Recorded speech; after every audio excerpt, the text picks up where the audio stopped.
Je la compte.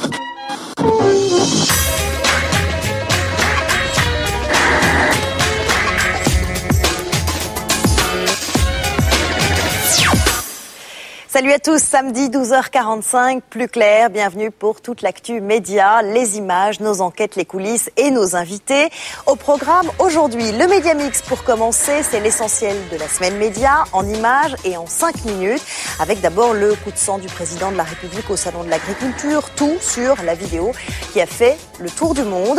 Dans l'actu aussi, les déboires de Yann Arthus Bertrand en Argentine. Notre Zoom, le Salon de l'Agriculture encore, et sa télé, Terre d'Info, une chaîne éphémère avec ses journalistes, ses plateaux et ses animateurs.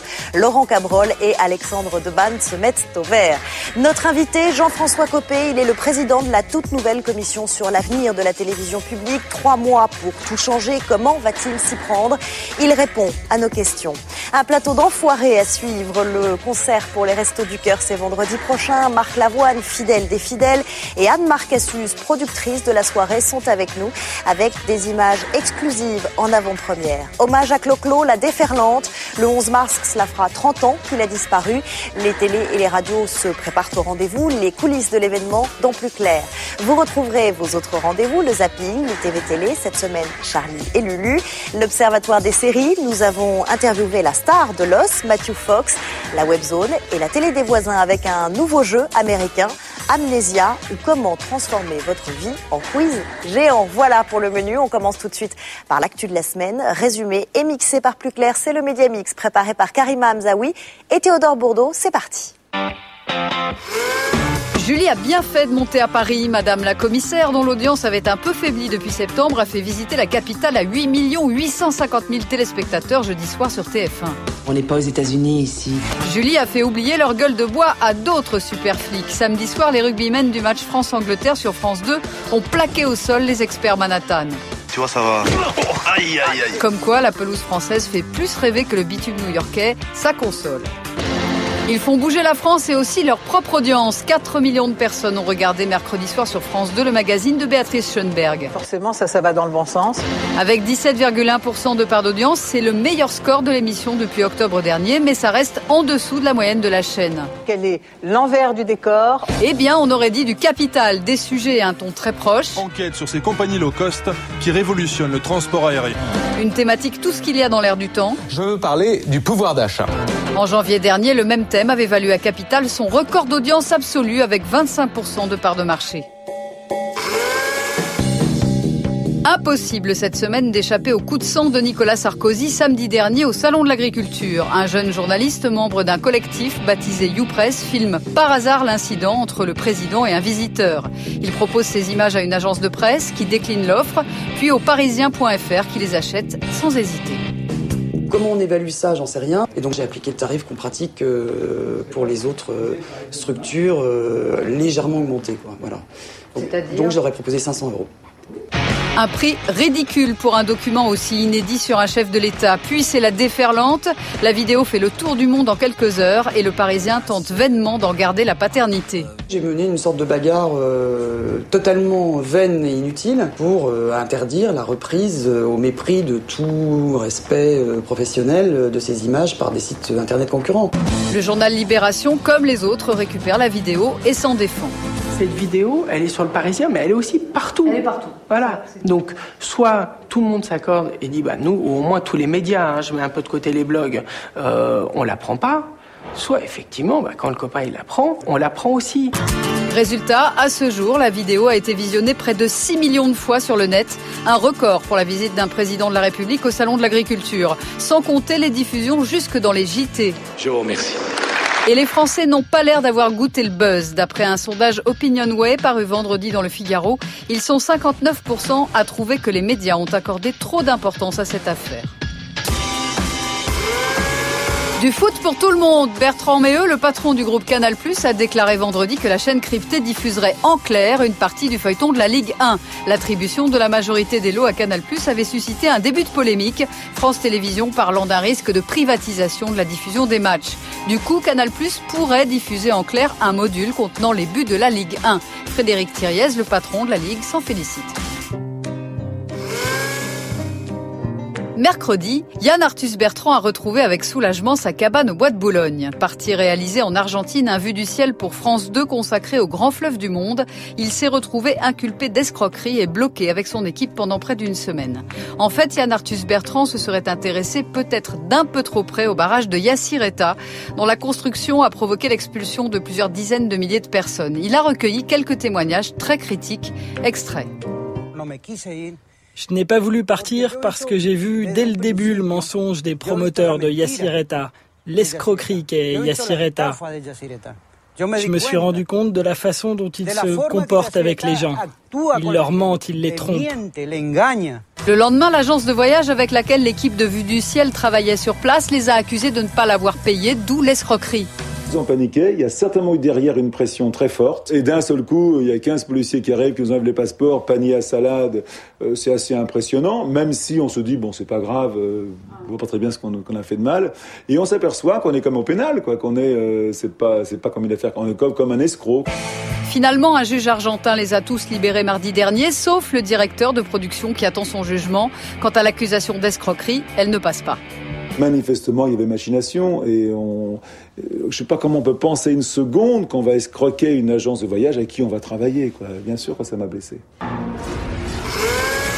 La séquence de la semaine, c'était lundi sur la Fox. Moment of Truth, traduction l'instant de vérité, est un jeu dans lequel les candidats doivent dire toute la vérité, rien que la vérité, pour gagner jusqu'à $500 000.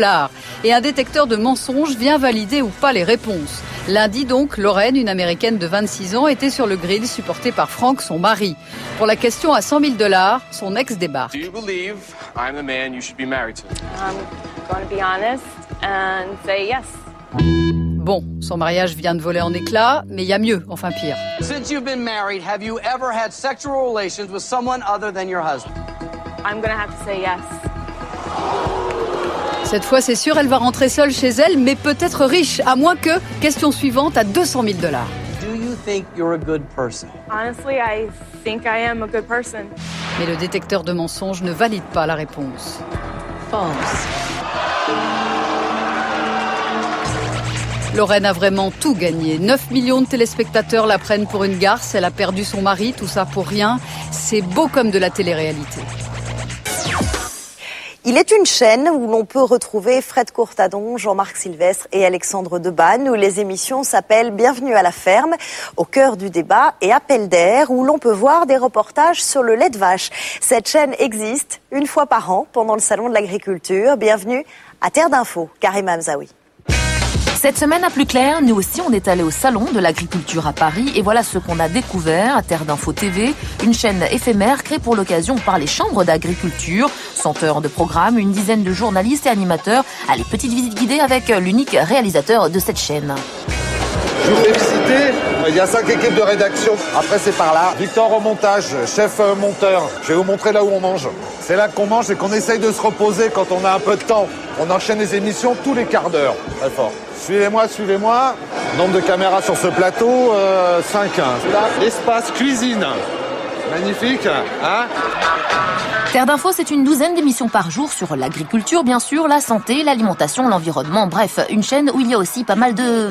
Débat de Terre d'Info, je dirais le débat qui fâche. Une chaîne avec aussi de grosses vedettes de la télé. On a même croisé notre Laurent Cabrol national qui n'a jamais été aussi jeune. Comme quoi il y a une vie après TF1.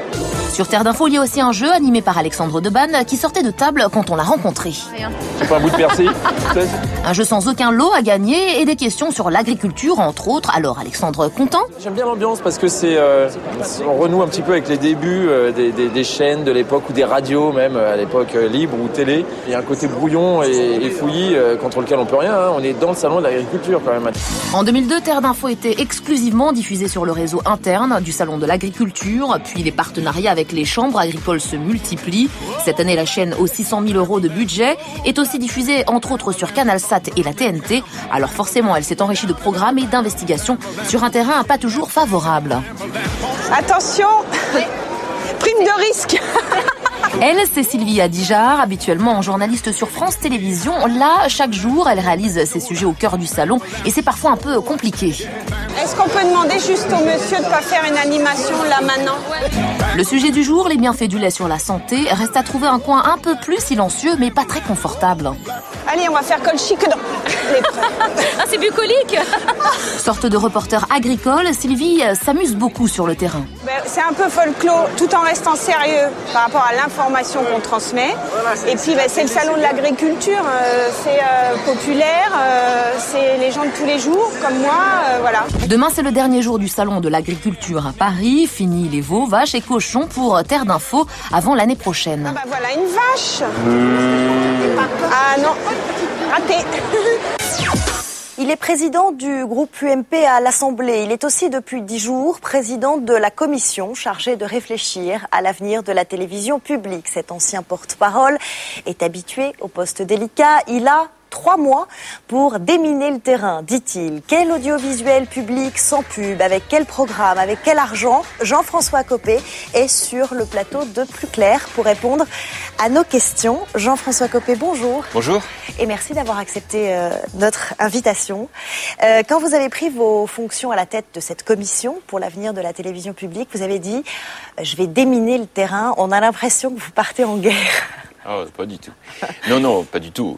En fait, c'est une aventure fantastique. Mais enfin, en même temps, la télé déchaîne les passions. Elle déchaîne les passions chez les professionnels. Elle déchaîne les passions chez les députés aussi. Et puis, elle déchaîne les passions chez les Français. D'ailleurs, un des membres de la commission a dit un truc assez marrant. Il a dit, finalement, parmi les choses qui passionnent les Français, il y a le sport. Chacun veut faire son équipe de France en foot, par exemple. Il y a la politique. Ça, c'est vrai. Et puis, il y a la télé. Pourquoi vouloir tout changer? Après tout, on peut se poser la question. Est-ce que France Télévisions, telle qu'elle existe, ça n'allait pas, ça ne vous plaît pas? Ça ne plaît pas au président? Il dit que c'est pareil que le privé, finalement. Non, alors moi, je voudrais d'abord dire une chose sur ce point, c'est que moi, je regarde beaucoup la télé, depuis toujours, et on n'est pas en train d'écrire sur une page blanche. Je veux vraiment insister là-dessus. TF1 et France 2, c'est pas la même chose. TF1, France 2, c'est pas la même chose, et France 3, M6, c'est pas pareil non plus. Bon, et c'est pas que pour moi. Si vous regardez les programmes, je suis désolé, vous trouverez pas de docu-fiction de la qualité de ce qu'on peut voir, par exemple, à France Télé. Je pense à Résistance, je pense à Versailles sous Louis XIV, je pense à tout ce qui peut se faire. Vous ne trouverez pas ailleurs.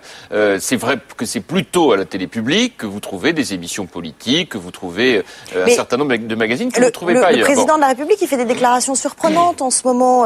Il répondait aux lecteurs du Parisien. Cette semaine, il dit il n'y a plus d'émissions sur les livres, sur le théâtre, sur la musique, il n'y a plus d'émissions de débat politique. C'est pas vrai. Il y a Esprit Libre, il y a à vous de juger. C'est pas un désert culturel aujourd'hui. Non mais attendez, je viens de vous dire que c'était pas une page blanche. En même temps, écoutez, une émission sur l'Europe, je n'en trouve pas à France Télévisions, à l'exception de l'ex-France Europe Express, dont vous savez que c'était diffusé aux alentours de minuit moins le quart. Bon, donc on voit bien qu'il y a par rapport à ça une réflexion à avoir sur un nouveau modèle culturel, puisque mon idée, en fait, et j'utilise le mot modèle à dessein, parce que je pense que la télévision publique, ça doit aussi avoir une logique d'exemplarité. L'idée d'imaginer un nouveau modèle de télévision publique, je trouve ça très enthousiasmant. Alors la ministre de la Culture, Christine Albanel, elle parle de French Touch dans le journal Le Monde. C'est quoi la French Touch pour cette télévision de l'avenir? Ce sera justement l'objet de ce sur quoi on va travailler avec notre commission. Je l'ai installé mercredi. On a commencé à parler méthode de travail. Parmi les éléments qui me paraissent importants, si on veut justement définir la touche française de notre télévision publique, eh bien je pense qu'il y a parmi les choses très importantes, il va commencer par l'idée, c'est d'y associer tout le monde. C'est-à-dire que je voudrais qu'on profite de ces 3 mois pour que tous les gens qui sont intéressés par la télé nous disent ce qu'ils en pensent. Vous avez 3 mois pour réfléchir au contenu, au périmètre de cette future télévision publique et en même temps à son financement. Vous avez commencé à travailler mercredi. On vous a suivi toute la journée. Les débuts de la commission Copé. On regarde les images, on en parle après. Laetitia Krupa. Mercredi matin, 9h45 à l'Assemblée nationale, direction le bureau de Jean-François Copé. Bonjour, ça va? Dans 15 minutes, le député va présider la première réunion de la commission sur la télé publique. C'est une mission super dure, parce que La télé, ça déchaîne les passions. Et attention, Jean-François Copé maîtrise le sujet. On est quelques-uns dans cette commission à être aussi des enfants de la télé. Regardez-moi par exemple, j'ai Zorro sur mon bureau. Il ne l'a jamais. Vous êtes un téléphage ? Oui. Ouais. Je suis très télé-addict, ouais. Alors son rôle de président, il le prend au sérieux. Moi, je veux pas qu'on fasse un travail à l'eau tienne. La commissionnite, c'est pas mon genre. La preuve, tous les Français sont invités à débattre. Si vous avez des trucs à dire, n'hésitez pas, vous. Vous en avez forcément. On va y aller, hein. On y va. Depuis la semaine dernière, la commission s'est étoffée. Elle accueille désormais 4 parlementaires socialistes et 1 représentant de la BBC. La BBC, vous savez, c'est considéré comme un des grands modèles en Europe de télévision publique. C'est pas la seule, mais c'est une télé publique très intéressante. Elle a un modèle économique intéressant. Donc je pense que c'est bien qu'on ait la BBC. Pour cette première réunion à l'Assemblée, l'ordre du jour est clair par les méthodes et calendrier de travail, car la Commission a un délai très serré à tenir. Dans 3 mois, elle doit rendre son rapport. Il y a tout à faire, oui. Gros chantier, comme dirait l'autre. On va commencer, si vous voulez bien, on va demander aux caméras de nous laisser, parce que cette première séance est tout de même à huis clos. C'est une des décisions de la Commission. Les débats ne seront pas filmés, sauf exception. Où est-ce que c'est ? C'est là ? D'accord. Mais chaque réunion sera suivie d'une conférence de presse. Ce matin-là, Jean-François Copé a remis sur le tapis son idée du jour. Toutes celles et tous ceux qui voudront nous adresser un message pour venir contribuer à nos travaux pourront le faire. Par tout moyen. L'oral, l'écrit, les mails, les courriers, les fax, les téléphones, on prend tout. Et pendant ce temps, à France Télévisions... Assemblée générale dans le hall pour la tenue du conseil d'administration. À la BBC, ils se sont permis l'année dernière de licencier 6 000 personnes. Nous ne sommes pas à l'abri. Nous ne sommes pas à l'abri, mais si c'est ça qu'ils veulent, ils vont pas être tranquilles jusqu'au mois de juin. 15h30, l'intersyndicale de France Télé arrive à l'Assemblée nationale pour son premier tête-à-tête avec Jean-François Copé. Et les délégués syndicaux sont plutôt remontés. Première annonce, 180 suppressions de postes dans l'audiovisuel extérieur, les échos de ce matin. Ça commence comme ça va très mal aller. Des licenciements qui concerneraient RFI et les 2 chaînes de télé TV5 et France 24. Après 1 heure de discussion, il y a comme une dissonance. Pour les syndicats, c'est loin d'être joué. Dès qu'on sentira que ça va dans le mauvais sens sur la télévision avec la commission Copé, bien sûr qu'on appellera à la mobilisation, y compris à la grève. Mais fidèle à lui-même, Jean-François Copé reste lui très confiant. Non, très sympa. Non, vous savez, on est là pour discuter. Et puis moi, je suis là aussi pour écouter tout le monde. Pour faire la télévision publique de demain, ça vaut le coup de passer un peu de temps à tout ça. Ok, merci. Ciao, au revoir. Alors, vous êtes confiants, les syndicats sont au taquet, on les a vus. Cette commission, elle comporte 33 membres. Est-ce que c'est pas un petit peu beaucoup ? Est-ce qu'on risque pas l'effet usine à gaz ? Ah non, parce qu'on a justement anticipé cette difficulté en faisant des 4 ateliers. Donc en fait, on va se répartir les auditions à travers ces 4 ateliers de 8 membres, à chaque fois à parité entre les parlementaires et les professionnels, parce que je crois que c'est très important de mélanger. C'est la particularité de cette commission. Voilà, tout à fait. D'ailleurs, parlementaires de gauche et de droite. Et là aussi, je crois que c'est très important que tout le monde soit représenté. Vous dites de gauche et de droite, les 4 membres socialistes se sont ralliés in extremis, s'ils avaient posé des conditions. Ils vous attendent au tournant, les socialistes, sur cette question. Enfin, je sais pas s'ils m'attendent au tournant, mais moi je suis surtout très content qu'ils soient venus. Ouais. C'était important. Moi, j'aurais pas imaginé qu'on fasse une commission avec des parlementaires et puis qu'il n'y ait pas l'opposition. Et en l'occurrence, à gauche comme à droite, on a là les meilleurs spécialistes à l'Assemblée nationale de la télé. Et donc, je pense qu'on peut faire des choses tout à fait passionnantes. Assemblée nationale et Sénat, je pense qu'on peut faire des choses tout à fait passionnantes. Je voudrais revenir, si vous m'y autorisez, sur notre entretien avec les partenaires sociaux. Donc on s'est vu, c'était un premier contact.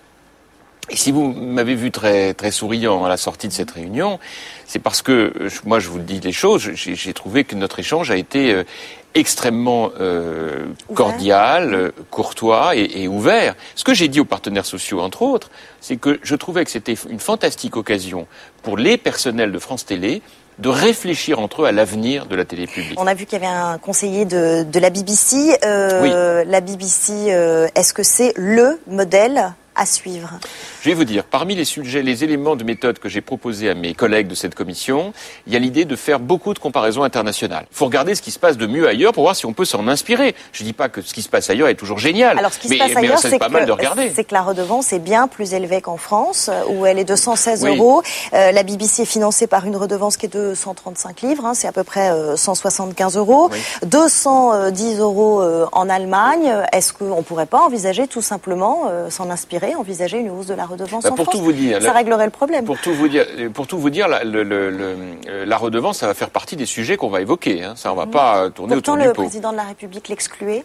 Non. Vous savez, il y a quelque chose que j'ai remarqué, c'est qu'on n'arrête pas de faire parler les gens, y compris et notamment le président de la République, y compris sur des choses qu'il n'a pas dites. Bon, donc, en l'occurrence, il a, à de nombreuses reprises, bien fait comprendre que tous ces débats étaient largement ouverts. Bon, la redevance, puisque vous m'en parlez, quel est le sujet? Le sujet, c'est que personne n'est d'accord.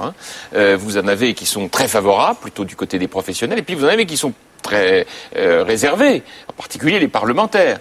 Les Français sont quand même également assez réservés sur cette question.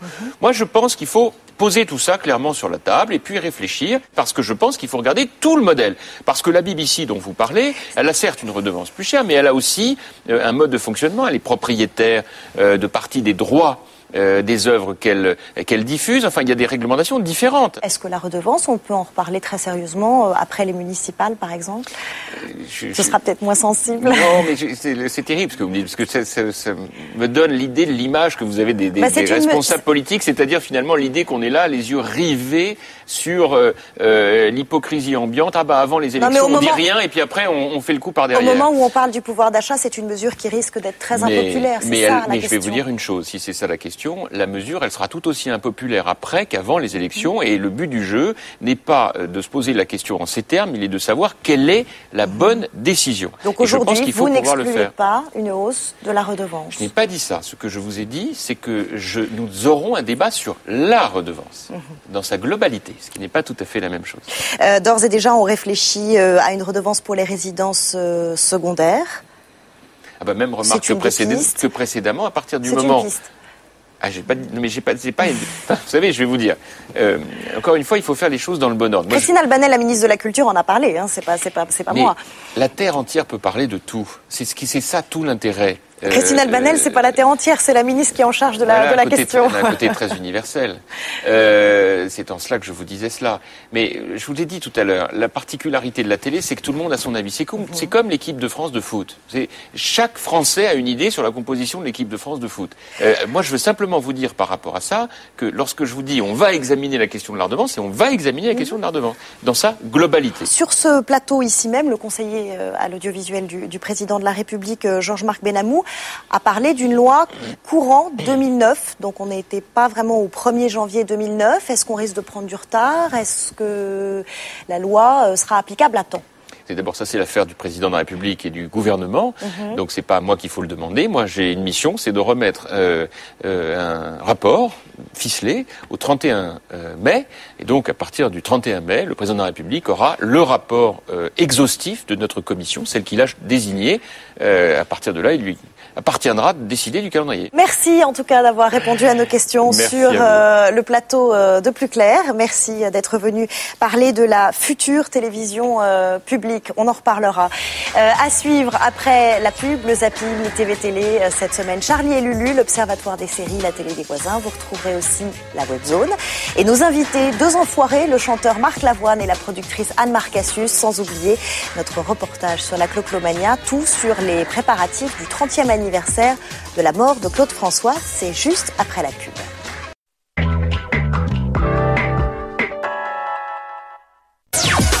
Retour sur le plateau de Plus Clair et tout de suite, comme promis, le zapping. Quand deux personnalités de la télé font les questions et les réponses, ça donne l'ITV Télé. Cette semaine, Charlie et Lulu se renvoient la balle. On regarde. Est-ce que tu connais un animateur ou une animatrice qui a eu recours à la chirurgie esthétique?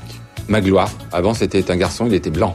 Quelle est l'émission de télé que tu aurais aimé inventer? Tourner manège. Si Nicolas Sarkozy présentait une émission de télévision, ce serait laquelle? Ce serait Perdu de vue, parce qu'il y a longtemps qu'il nous a perdu de vue. Tu arrêtes la télé demain, tu fais quoi? Un procès. Tu découvres que derrière le Père Noël se cache un animateur télé. Qui est-il? Patrick Sabatier. Tu as écrit tes mémoires, tu leur donnes quel titre? Un faux cul parmi les faux culs.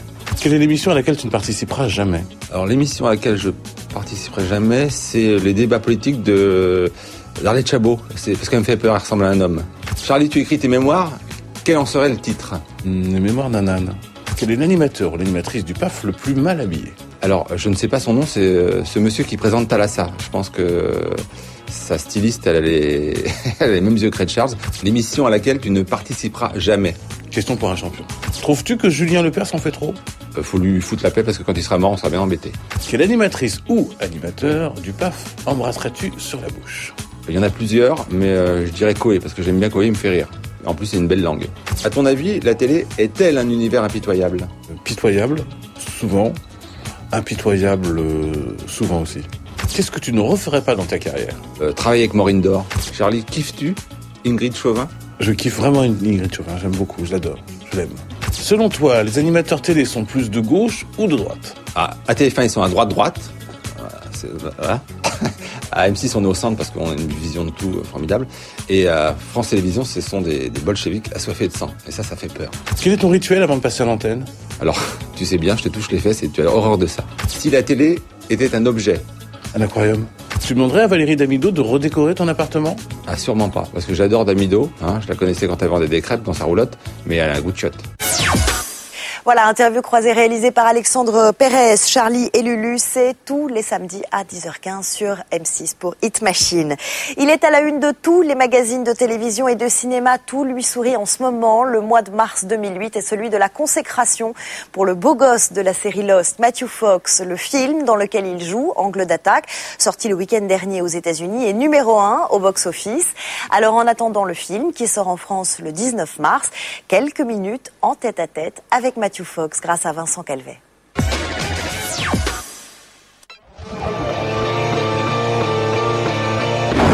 L'année 2008 commence très bien pour le comédien Matthew Fox. La saison 4 de Lost, actuellement diffusée sur la chaîne américaine ABC, réunit en moyenne 15 500 000 téléspectateurs. Et au cinéma, le film d'action Angle d'attaque, dans lequel il joue un agent des services secrets, a récolté 23 millions de dollars le week-end dernier aux States. 8 strangers, each with a different vantage point.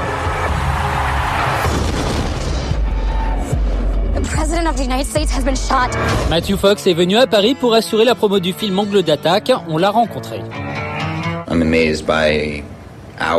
Je suis fasciné par l'idée que l'on peut vivre le même événement d'une manière totalement différente selon qui on est et où on se trouve.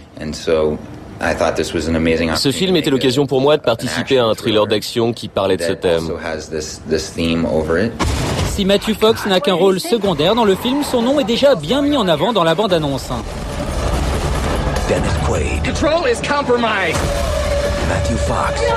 Forrest Whitaker. Normal, il est désormais une superstar. On le voit dans des pubs et sur les couvertures de magazines dans le monde entier. Tout cela, bien sûr, grâce à une série télé. Lost est ma priorité pour le moment. Quand on me propose des projets au cinéma, la première chose que je regarde, c'est s'il est possible de les faire coïncider avec le tournage de la série. Si aujourd'hui il doit tout au succès de Lost, il y a quand même un bémol. Où qu'il soit dans le monde, on lui parle toujours de la même chose. Yeah, what's that? Yeah. You guys got no idea what's going on that island. I think you're right to sit around the room and one guy's like, what's going on this island? The other guy's like, don't look at me. I promise you that's not the case. We know what's going on. On me pose toujours des questions sur la série quand je me balade. La vérité, c'est qu'en fait, les gens ne veulent pas savoir la fin de l'histoire. Ils posent des questions sur Lost, mais si je fais semblant de leur répondre, ils m'interrompent tous pour me dire « Non, je veux rien savoir, ne dites rien ». On peut actuellement suivre la saison 4 de Lost en VOD sur le site internet de TF1. Mais y aura-t-il pour le comédien une carrière après Lost? C'est peut-être ça l'un des grands secrets d'une série déjà riche en mystères. Purgatory. I'm sorry? It's purgatory. You all died in the plane crash, but now you're stuck in purgatory.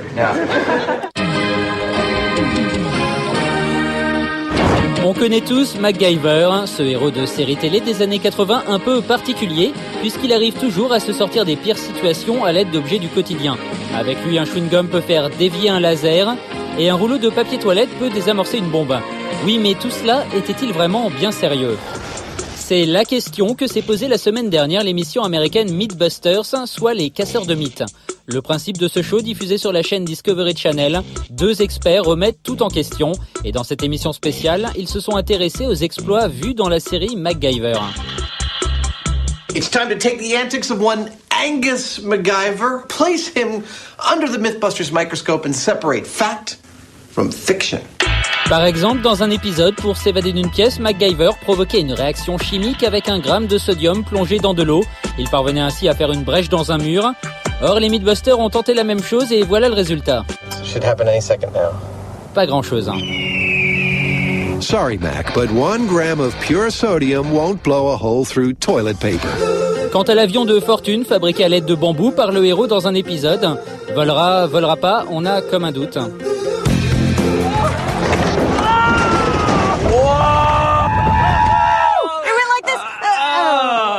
Au final, ce crash test de MacGyver est sans appel. Dans la vraie vie, ce héros débrouillard n'aurait jamais pu survivre un épisode. En France, l'émission Mythbusters est diffusée sur la chaîne Discovery Channel tous les vendredis à 20h45.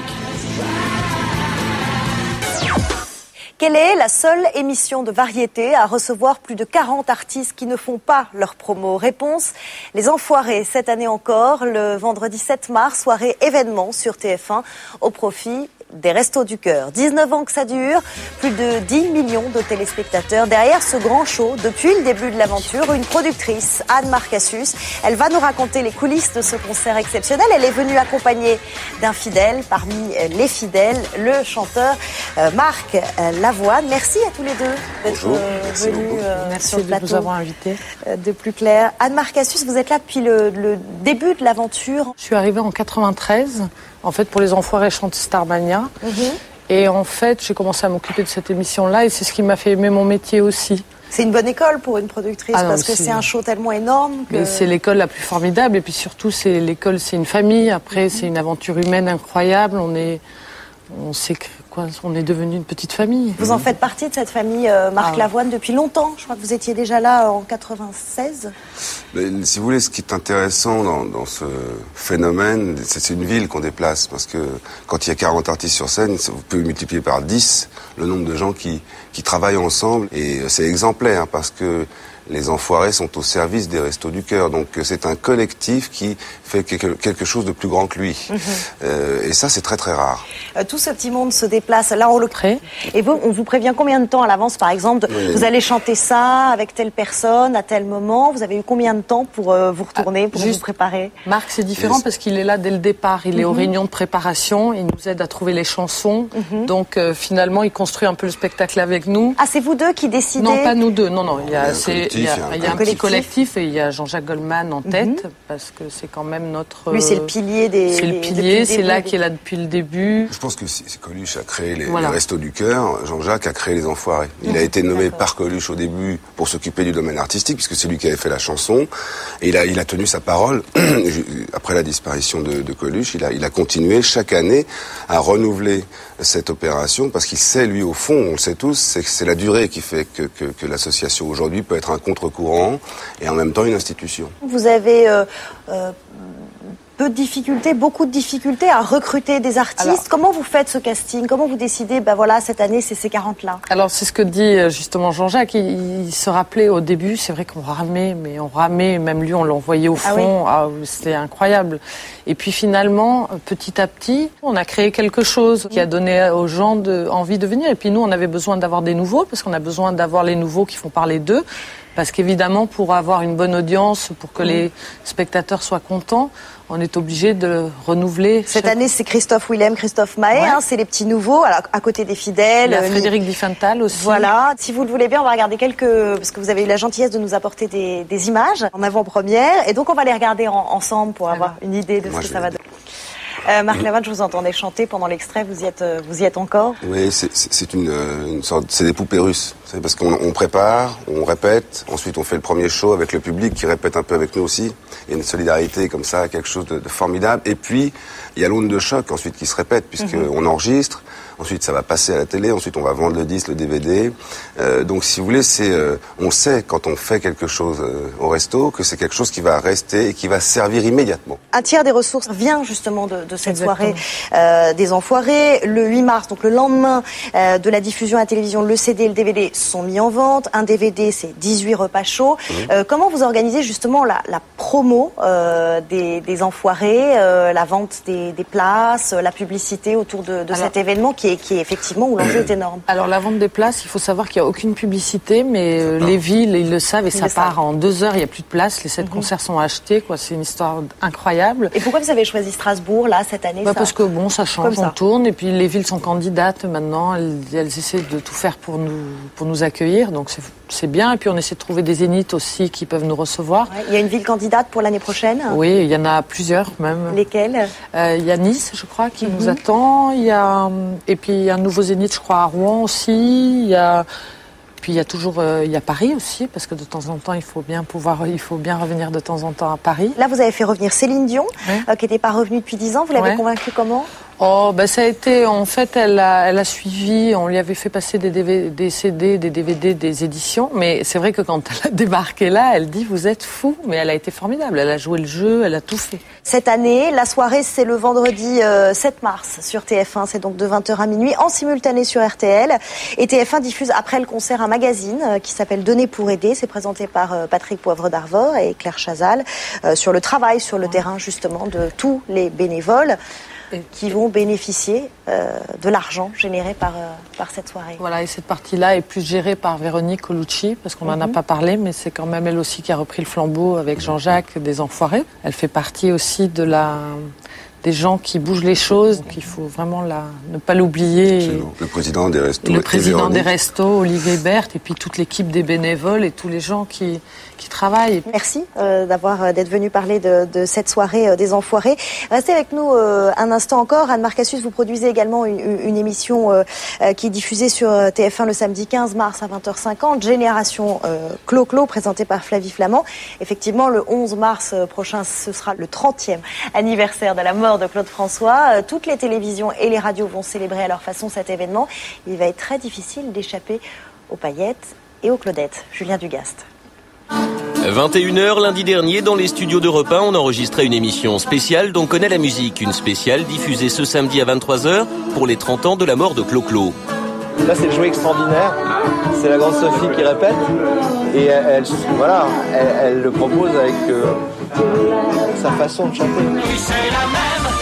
Des artistes d'aujourd'hui qui chantent Claude François, et ce n'est que le début d'un gigantesque raz-de-marée médiatique. Lundi à 20h50 sur France 3, Mireille Dumas proposera un doc intimiste.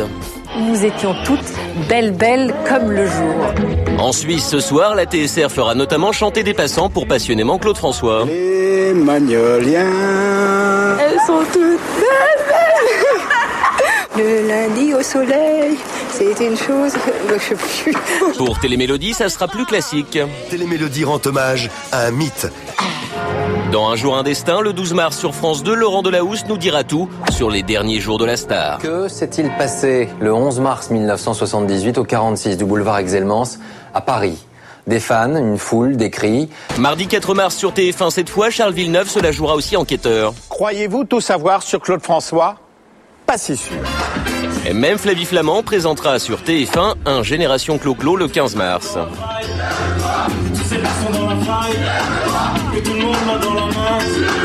C'est une émission à l'image de toutes les événementiels qu'on peut mettre sur l'antenne de TF1. C'est un gros show, c'est l'occasion de passer une bonne soirée puis d'en savoir un petit peu plus aussi sur Clo-Clo. C'est la suite de ce hors-série, effectivement, dont on connaît la musique consacrée à Claude François. Retour à Europe 1. Vous allez tout savoir sur Claude François à la fin de la semaine prochaine grâce à Europe 1, ça je vous le garantis. Qui dit phénomène médiatique Clo-Clo dit forcément Clo-Clo Junior. C'est lui que toutes les radios, télé et journaux s'arrachent en ce moment. Était justement plutôt catalogué chanteur à minette, méprisé par, encore une fois, l'intelligentsia de l'époque. Je n'irai pas jusqu'à dire que c'est un juste retour des choses, mais en tout cas, c'est une belle rencontre. Il faut prendre sur soi d'expliquer, de raconter comment on a appris la mort de son père pour la 47e fois et quelle est sa chanson préférée, et voilà. Et oui, les tributes à Claude François, ça s'en va et ça revient. Pour les 10 ans de sa mort, Michel Drucker y allait déjà de son hommage. Bonsoir à tous. Ça s'en va Et ça revient, c'est fait de tout petit rien, ça vous donne des ailes. Claude était un chanteur populaire, le chanteur du bonheur. Il ne chantait pas la noirceur du quotidien.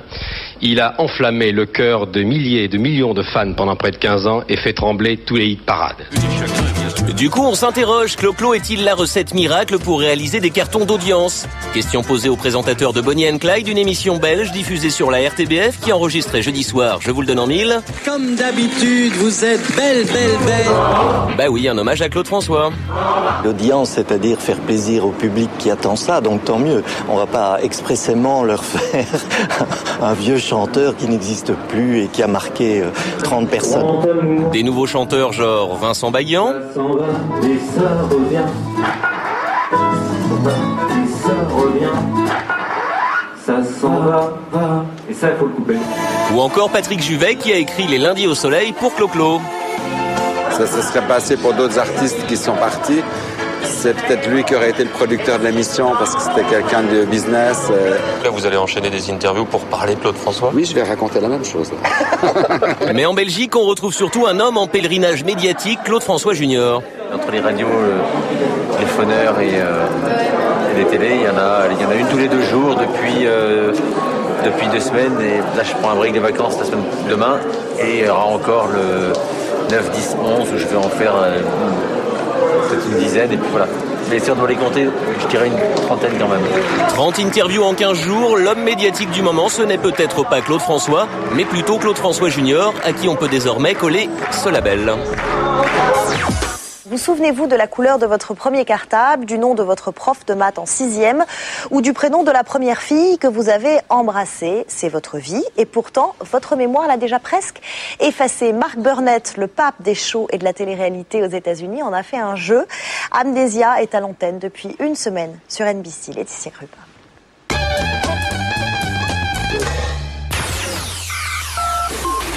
La semaine dernière, la chaîne américaine NBC dégainait encore un nouveau jeu. This is Amnesia. Mark Burnett, le créateur de Koh-Lanta et Êtes-vous plus fort qu'un élève de 10 ans, a encore fait des siennes. Ce qui est original dans Amnesia, c'est que les candidats peuvent pas vraiment se préparer à l'avance. Ils peuvent pas étudier des dictionnaires ou des encyclopédies. It's the game show where all the questions are about you. I'm pretty good on me. Pretty good. All right. Voilà l'idée forte d'Amnesia, questionner les candidats sur des détails de leur vie. What was your father's classroom number? What was Jared Perucci, your high school quarterback's uniform number? Growing up, your dad set some ground rules when it came to your love life. At what age did he allow you to date? 16. Exactly. Et pour faire le show, c'est le très populaire Dennis Miller qui a été choisi. Ce comédien, habitué au second rôle, est à la télé une superstar des talk-shows. Être un comédien pour animer un jeu, c'est classique. Dennis Miller, c'est aussi une caution, un petit peu d'humour de qualité. Oh, first off, I have to cue the dramatic lighting cue. I often forget to do this. Well, it's time to play Amnesia! Dans Amnesia, on retrouve la mécanique de qui veut gagner des millions. Des questions de plus en plus difficiles, des gains de plus en plus gros et une vraie tension dramatique. You must remember. Please, babe, this is going to break my heart. Mais la vraie valeur ajoutée du jeu, c'est l'émotion. Donc c'est un petit peu comme le jeu Les Amours. On vous interroge juste sur vos souvenirs. Et là, vos souvenirs d'enfance. Donc c'est hyper simple. On est concerné par l'émotion que ça nous procure parce que nous, on plonge dans nos souvenirs. Afterwards, we were walking on the beach and we sat down to talk. And when I stood up, I dusted my hands off and my brand new engagement ring flew off into the sand in the dark. With the help of the entire lifeguarding crew and the police and a bunch of metal detectors, my hero found my ring. Oh, that's interesting, huh? Avec 7,5 millions de téléspectateurs, la première d'Amnesia a réalisé un score honorable sans être exceptionnel. Mais le concept est porteur, surtout si on pense à le décliner. S'ils décident de faire une Amnesia célébrité, je pense que ça va vraiment cartonner parce que tout le monde veut savoir ce que Brad Pitt a fait quand il avait 10 ans. Moi-même, j'aurais envie de voir ça. Bonjour, je m'appelle Marcus, j'ai 16 ans, je suis intéressée par le journalisme télévisé et j'ai ma propre chaîne d'infos. C'est vrai, après tout, pourquoi attendre? Marcus Haroun, un jeune Américain, s'est inspiré des grands networks et a tout recréé depuis sa chambre. Les décors, le ton, tout y est. Même les pros sont impressionnés. Extrait commenté par Théodore Bourdeau. quoi de neuf dans la webzone? Lui, c'est Marcus Haroun et à tout juste 16 ans, il présente déjà un vrai JT sur le net. Good evening everyone, I'm Marcus Haroun, and in your headlines tonight.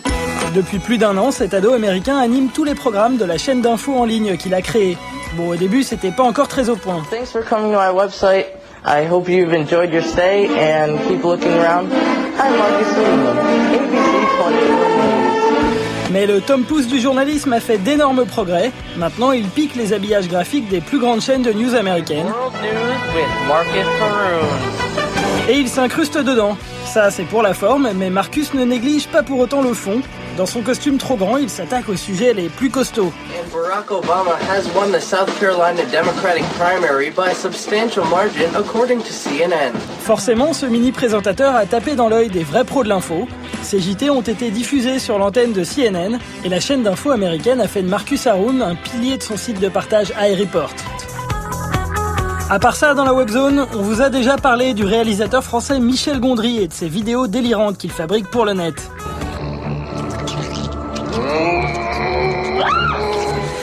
Dans le nouveau film de Gondry, Soyez sympa, rembobiné, qui sort la semaine prochaine, les acteurs Mos Def et Jack Black bricolent des versions artisanales de films cultes. Alors Michel Gondry a eu une nouvelle idée, bricoler pour le web une version cheap de sa propre bande-annonce. À gauche, la version originale. À droite, la version low cost. Et au compteur de visite, c'est la bande-annonce originale qui l'emporte avec 650 000 visionnages. Enfin, dans la webzone, il y a un candidat de la nouvelle star dont on parle beaucoup sur le net.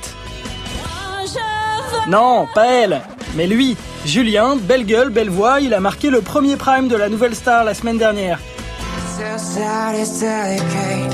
Sur le net, Julien n'est pas un inconnu, on a trouvé par exemple des vidéos de lui en plein bœuf sur les sites de partage vidéo.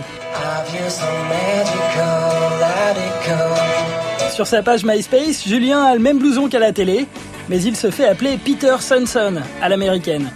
Peter a plein de potes et parmi eux, il y a un autre branché de la télé-réalité, lui là, c'est Quentin, le vainqueur de la Starac 7. Reste maintenant à savoir si Julien de la nouvelle star ira aussi loin que son pote d'internet. Voilà, Plus clair, c'est fini. Vous retrouvez l'émission sur le site canalplus.fr. Moi, je vous retrouve samedi prochain, 12h45. Et d'ici là, ouvrez grand vos yeux.